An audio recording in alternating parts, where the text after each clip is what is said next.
ഖദ്ദാഫിയുടെ പതനത്തിനു ശേഷം ലിബിയ എന്ന രാഷ്ട്രം വളരെ ദുർബലമാണ്. ഈ ദൗർബല്യം മുതലെടുത്തുകൊണ്ട് തന്നെ അതിൻ്റെ ഏറ്റവും അടുത്ത രാഷ്ട്രമായ ഇറ്റലിയിലേക്കുള്ള മൈഗ്രേഷൻ വളരെയധികം കൂടുതലാണ്.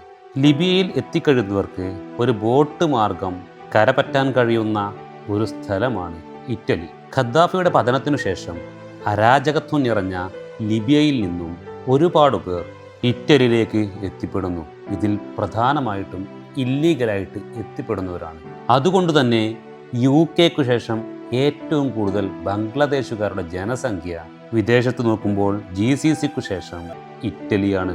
ബംഗ്ലാദേശിൽ ഇപ്പോൾ നിലനിൽക്കുന്ന രാഷ്ട്രീയ അസ്ഥിരത ബംഗ്ലാദേശുകാരുടെ തൊഴിൽ കുടിയേറ്റങ്ങൾക്ക് കാരണമായിട്ടുണ്ട്. അതിനാൽ തന്നെ വളരെ ചെലവ് കുറഞ്ഞ രീതിയിൽ ഒരു വിദേശ രാജ്യത്തേക്ക് എത്തിപ്പെടണം എന്നുണ്ടെങ്കിൽ ഏറ്റവും നല്ല മാർഗം ആഫ്രിക്കയിലെ ലിബിയയിൽ എത്തിച്ചേരുക. ലിബിയയിൽ നിന്നും പല ഗുണ്ടാ സംഘങ്ങൾ വഴിയോ ഇല്ലീഗൽ ഏജൻസികൾ വഴിയോ ഇറ്റലിയിൽ എത്തിച്ചേരുക. അവിടെ വെച്ച് ജീവിതം കരുപിടിപ്പിക്കുക.